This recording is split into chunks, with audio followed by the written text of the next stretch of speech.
last time on Fortune Hunters. There's a lot of junk here. This place is great. If anybody can find a crustier C-3PO, find it. What in the world's going on here? I hate aluminum. We like to drink your beer.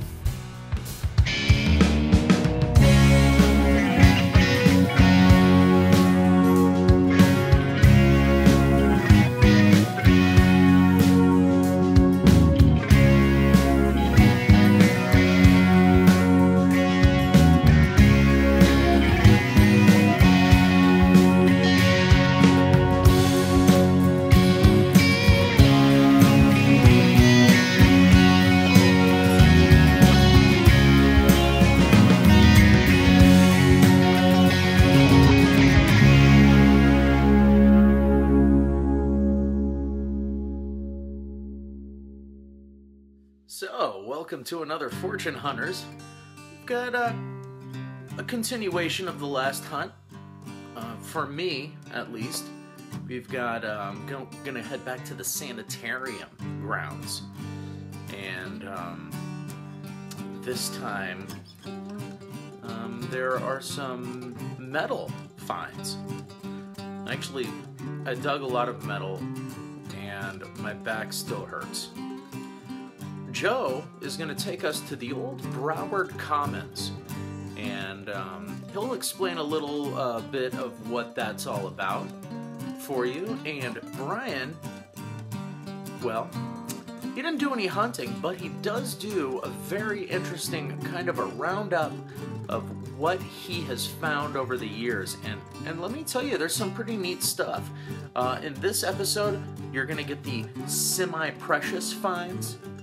And next episode, Brian will show you the really good stuff. And he's found just some incredible things. So, thanks for joining us. Stick around. There's lots on this episode of Fortune Hunters. Hi, this is Brian again, and I wanted to show you a few of my interesting non-precious finds I've found over the last couple of years. Everybody finds the Boy Scout and Cub Scout neckerchief slides. A couple of really cool keys here. I found the big one in Tallahassee in a field. Don't actually recall where I found the little one. It was like a handcuff key. This I found in Vero Beach a couple of years ago. A Pompeian Bloom compact had rouge in it. Apparently they're hard to find with the lids, but if this one's bent up with the original paint still on, a little bit like this, and possibly not having been underground, it'd be worth about 20 bucks today. This is from the 20s, 1920s. And I found a navy button, no back, in a cool park in Orlando I used to hit a lot, Southport Park by the airport, in a field in a park that used to be the location of a Navy center. And the building's not there anymore, but right in front of where the main building was is where I found the most Wheaties in this thing. This I found in a park in Orlando, around a freshly planted tree. I believe that it had either been dug up or brought in with some dirt, and what it is, it's a copper match case, the match holder, and you can't really see, but on either side it's got a picture of a flying Indian or something on it. It's very, very lightly stamped on there. The feeling these things weren't expensive. And one of my first finds, a harmonica. This is cool. This is part of a walk-behind one-horse plow I found in my friend's yard in Tallahassee on the pond, actually kind of in the pond. Used to be cow farm, and what did people used to do with their trash? Throw them in the lake. So I found a piece of this thing, and this up by the driveway is the massacred by a lawnmower radiator cap for a Model T. I've been going for a while. What is this thing? I think it goes on a fence or something. Also in Tallahassee, I found this not far under the ground. It's a 1961 South Florida Timing Association, part of a trophy from a little, National Hot Rod Association. Those little cars, the kids make. And various rings of unknown provenance. This one's particularly cool. I looked it up, and it's not worth a whole lot, even being copper, but there's some interesting information about it. Found this on the beach recently. There's another ring. Biggest ring I've ever found. Possibly the most worthless. This interesting copper doohickey I found in Vero Beach with Joe at the Oslo site. Could be, I'm thinking it's a one of those a drape holders, like kind of like an napkin ring you put on drapes. Keep them out of the way. There's the crustiest C3PO you'll probably ever find. There's a challenge to you. If anybody can find a crustier C3PO, find it.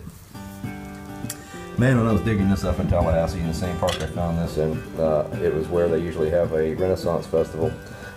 And this came out and I was like, oh yeah! First I found it upside down, and I reopened it was still crusted with dirt, and I looked at the front and went, oh cool, it's one of those dateless buffs that people make buttons out of. No, it's just the modern Levi's button shaped like a, designed like a buff. Big old bag of shotgun stamped ends, shotgun shell stamped ends, such as this Federal Monarch. Tell the old ones they still have the paper wadding in there, if they still have it. Bunch of cool bullets, including this, which I know for a fact is Seminole Indian War, second one, because I was in that area, and it's one of the types of bullets that they used. I was in a park in Tallahassee, in Broward Park, right behind the prison, at a picnic table, and somebody lost their key fob. Department of Justice, Federal Bureau of Prisons. I found this in the ghost town. People still live there, but it's not what it used to be around the turn of the last century. Of Narcoossee, south of Orlando and just north of St. Cloud. Found a lot of cool stuff there. This is a part of a toy gun, which, in good condition, is actually rather valuable. And most of a dog whistle. Some other odds and ends. And this is the piece de resistance. What every metal detectorist loves to find. That's right, I found a bracelet, the magnetic clasp, made of pull tabs.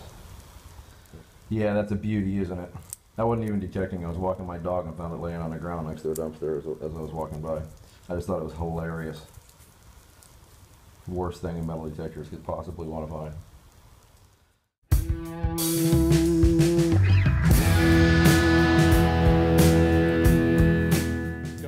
Fortune Hunter Joe here.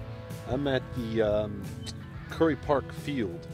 You can see here, it's pretty expansive. Now, I've tried hunting out here before. This is the old Broward Commons, which dates back to the early 1900s. And I've never had any luck here, but I'm hoping that with the knowledge that I've gained about detecting, that now that I'm coming back to this, that maybe I'll have some luck. So it's quite a bit to search here. I'm going to look for deep signals and see if I can't get lucky.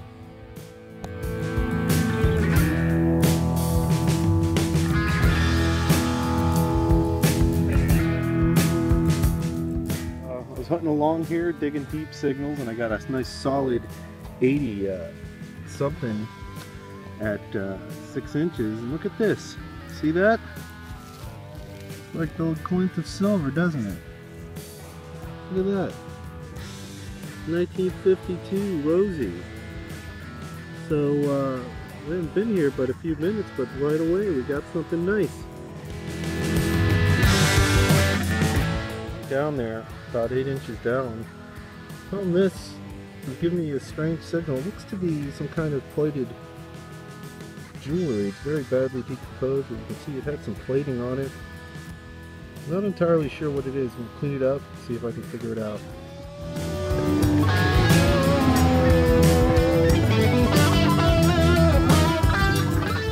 8 inches, Modern key. Getting a lot of deep targets. This is the next one, so lots of interesting stuff coming up. This is just getting weird. Another 8 inches down, and another modern key. What in the world's going on here?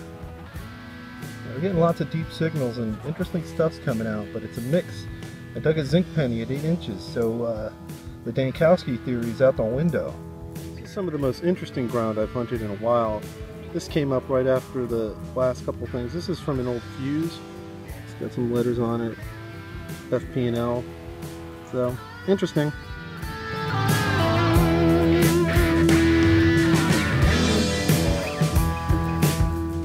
So right after the last signal with the fuse, we got this nickel in 1959.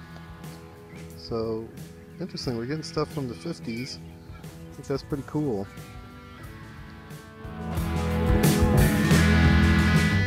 So, I dug up a fishing weight in this old piece of glass. Look at this thing. How thick that is. It's pretty wild.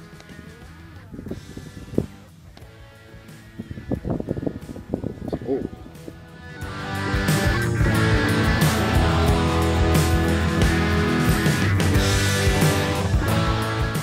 Look at this. This is a very crusty old fork, man. It's really something.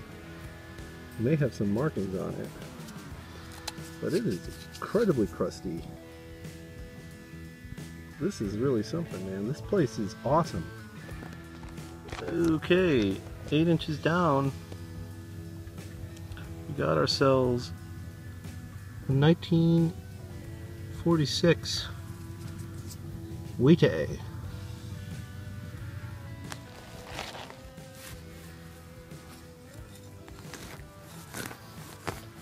So we got an 80 here at 6 inches.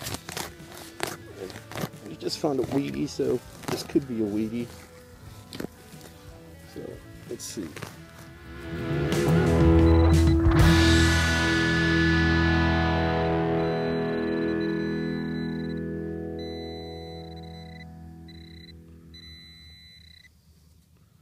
No.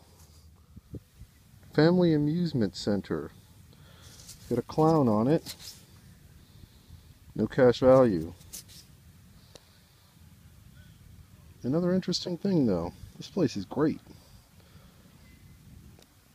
You probably can't see that, but that is a buffalo nickel.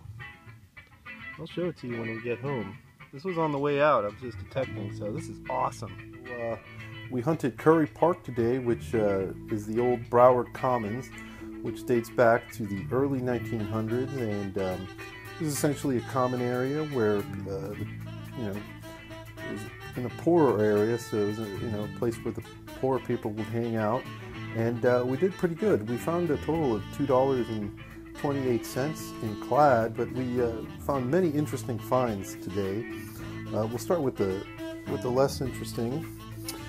A couple keys, and here we have this, looks like a gear, and it shows some age. The wheel itself appears to be copper, but the screw in the center is iron. And here's an interesting little piece of copper. I found things like this also in a park that had some old stuff in it. Can't be sure what it is. It looks like it might have clipped onto something. It's all copper or brass, and pretty neat. This is from a fuse. It does look like it says FPL on it. FP and L. I don't see it numbers, so we can't date it. This guy, remember him? Well, now I can tell what it is. Can you tell what it is? That's right, it's a cowboy riding a bull. See that? Yeah, he's got his hand up in the air. The bull is bucking. So this might have been a pin. See, that looks like where the pin part went. So I don't know. Maybe there was some rodeo guys pin. Who knows? Now the good stuff that we found is over here. And here we have a token. This is a family amusement center token. Not sure that it's too old, but it has no cash value. A 1959 nickel, which finding old nickels is fun. So that's pretty neat. And that also shows we're finding stuff with some age. Here we have a 1946 Wheatie.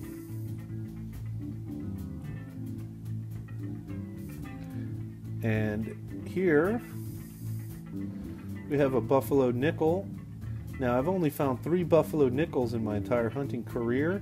This one I am not able to locate a date on it. The Buffalo itself has a much better, more details left on it. So I've only found 3 of these. These are hard to find. So this is a good find for me anyway. And we did find some silver. Look at that. Nice 1952 Rosie. So a good day of hunting. This spot looks like it's going to be a good place to hunt for us for some time to come. We're going to keep going at it there since we can't seem to find too much else. And this is the best thing we've found in a while, so we'll definitely be back there and continue looking for more lost treasures. Is what appears to be a very old fork that we found out there in the Broward Commons. It does have some writing on it here. If I can get it into focus for you. It says Relic plate. And it shows some serious signs of age. In the background you see my collection of interesting odds and ends and junk. Everything from suspected cannonballs to a Model T radiator cap and an old Florida registration plate. All kinds of interesting stuff in there that I've just accumulated over the days of detecting, and also stuff I find on the beach. But today we'll be adding this fork, which is pretty interesting. Reliance plate. Might need to do the research on that.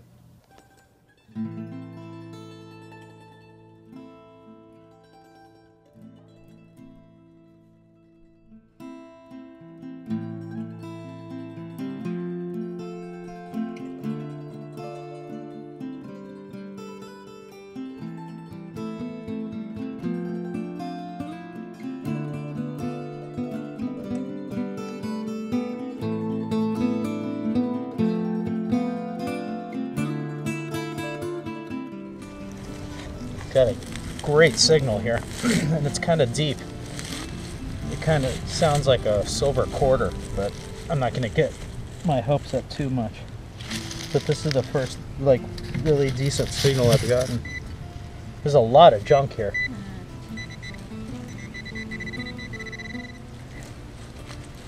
Looks like a huge chunk of copper.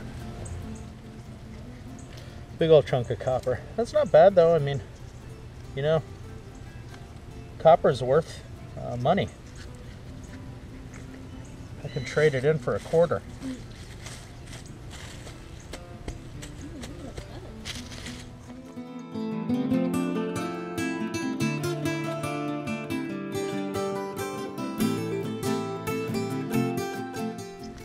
So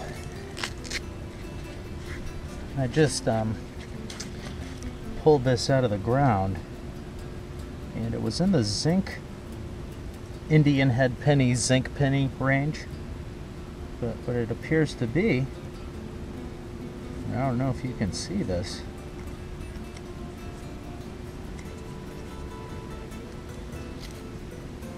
but it's a religious medallion or a pendant, something like that. Let me see if it has any markings, because it sure does have the feel of silver. Yeah, I got this super awesome signal. It's really deep and very silver sounding. I'm really hoping that this will be a silver coin, because I haven't found a silver coin in quite a while. It would really be nice. I bet you it's not going to be though. I'm right on it.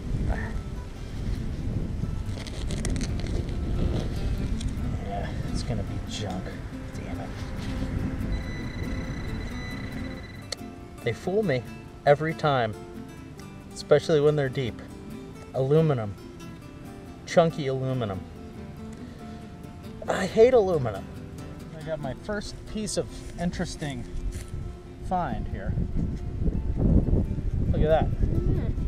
That's cool. It's brass. Real solid.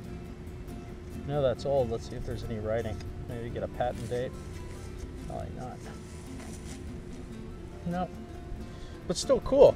Now all we need to do is find the key for that.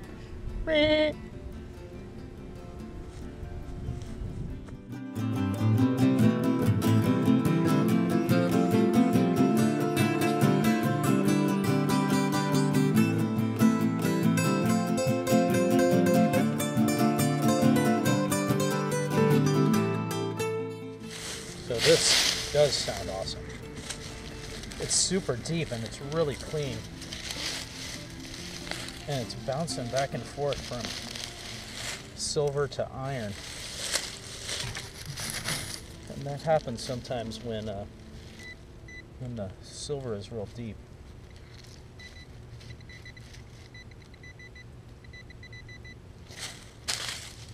I could be wrong in getting my hopes up, but it would be nice to get a coin after all of this. What's in this clump? Oh!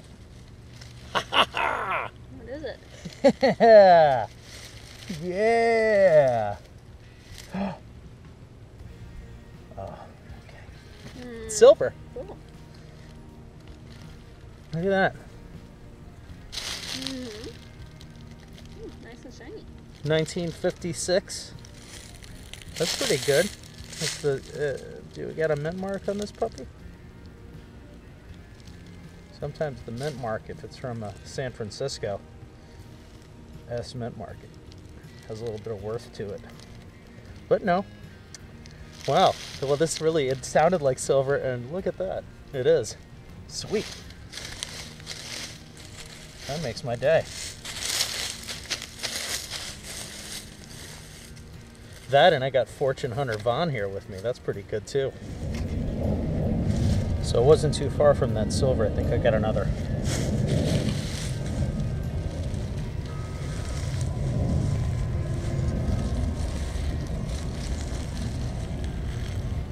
It's just a couple inches over from my last plug.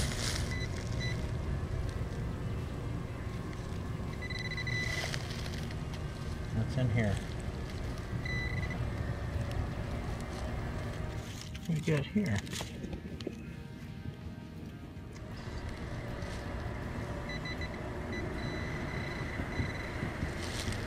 Ha! It's another one. This is awesome. I love it when this happens. This is it's another dime. Let's see what we got. Oh. 1940. Oh, take that back. 1949. Let's put that in the pouch. Number 2, silver. Actually, number 3 if you count the religious pendant I just dug up. What's up? How you doing? Yeah.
So as part of the wrap-up, I just wanted to show you this big pile of trash that I dug on this last hunt.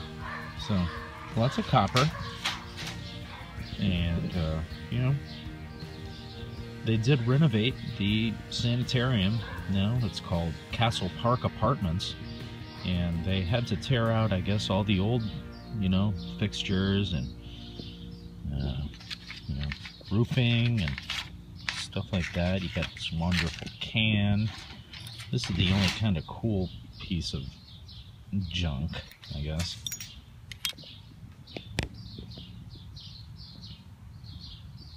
Help!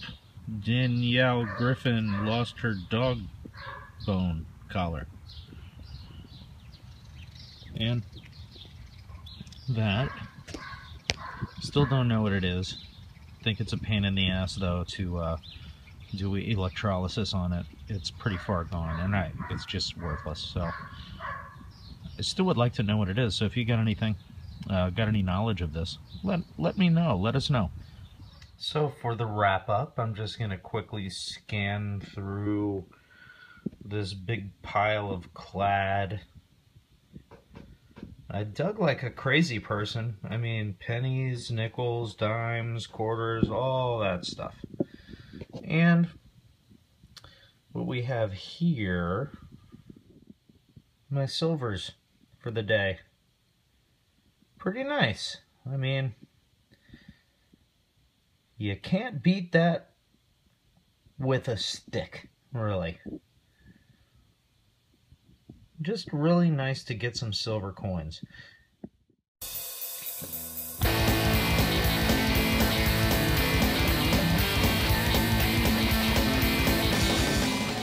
Well, it's another beautiful day today, so I decided to head back out to the Broward Common.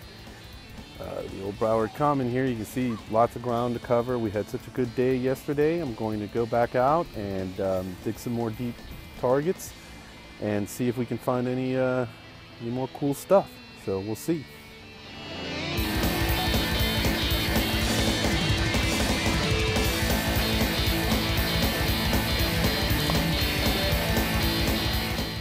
Well, found a coin.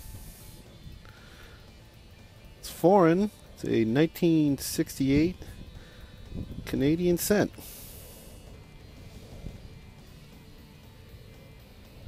Oh, Canada, we like to drink your beer.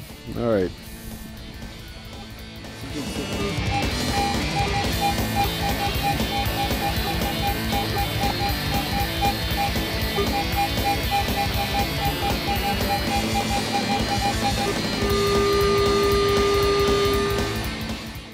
Six inches down.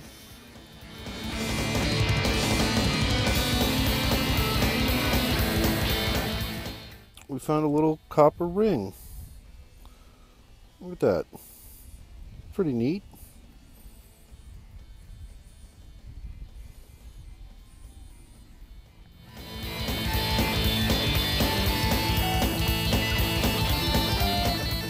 Here's an interesting find.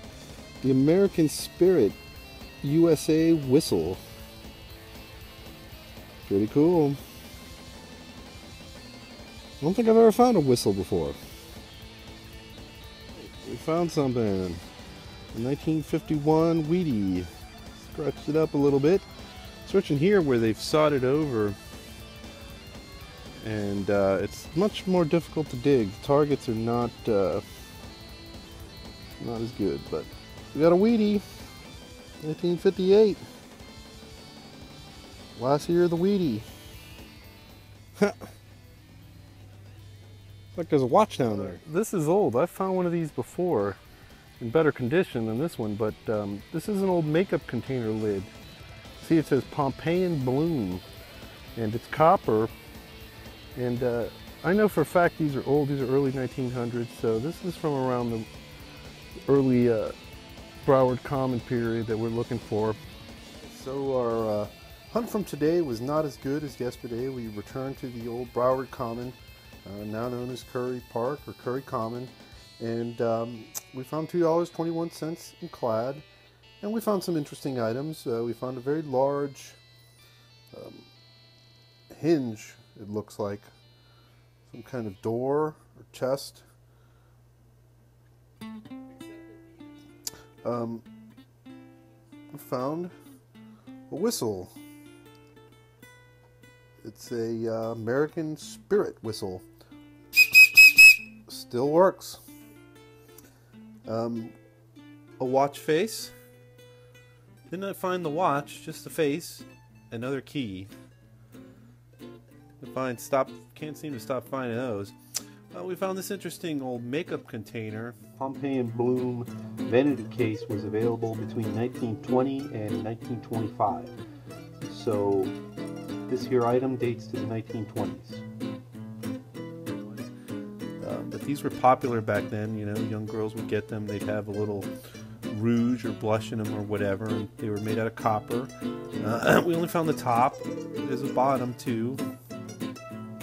But you can see, pretty interesting. It's nice to find some old stuff. We did find a Wheatie and a Canadian cent.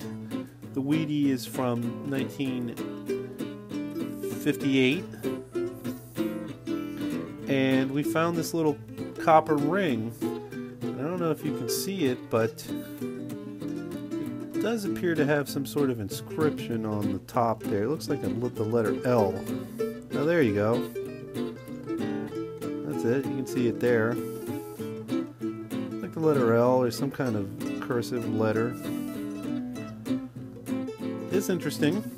And so there it is. Not a super great hunt, but not a total failure either. And we'll probably head back at some point. So that was fun, wasn't it? I thought so. You know, there's a lot of history in most every town in the United States. And, of course, that's not to say that there isn't a lot of history in other towns and other countries. But I'm concerned with the United States because that's where I live. Although it really would be nice to get out there and do some digging with some folks out there in the UK. I'd really like to do the goldfields of Australia and countless other things that I would like to do. But we're limited. We're limited to what we have available. And I just want to say very, very appreciative of you watching these episodes that we put together for you. I'd like to thank Joe and Brian for taking the time out to film their hunts and take us on their little adventures with them.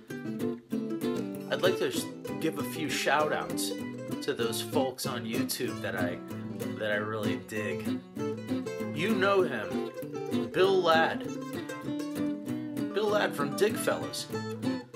He's got a great channel and he's always bringing up some cool, got some new videos up. Doing bottle digging lately and, you know, testing out a metal detector that he's been given to test lately. So you get a little bit of tech from him, which it's very interesting and, you know, he's fun. Who else? Tar Heel Digging. Got a link for that right here. Two-Tone Joe. Yeah. All right. Well, as I said, thank you so much for watching. And join us next time for Fortune Hunters. Oh, Canada. We like to drink your beer. All right.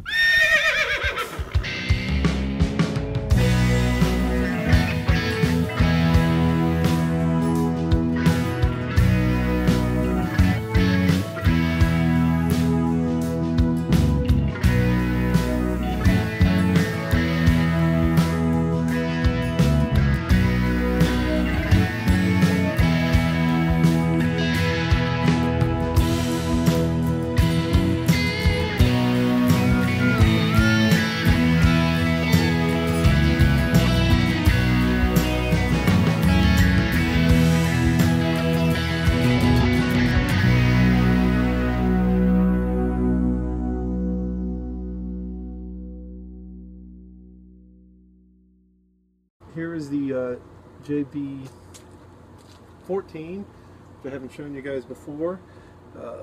It's a 3-stringer. The main innovation on this one is the inlay I did on the headstock. I got some gold mother of pearl inlay there. It's got a red red finish on it. Light's not too good, but a homemade rosewood saddle and a magnetic pickup, and it's also got a piezo and a switch to go between the two. Yeah, so I'll play a little bit now and show you how it works. It's a 3-stringer. Right now I have it tuned up open.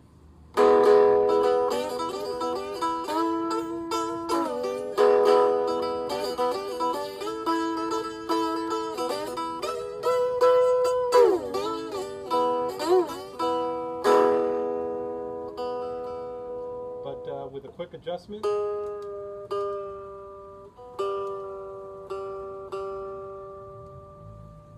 it'll play like the bottom 3 strings of a guitar. So you can do things like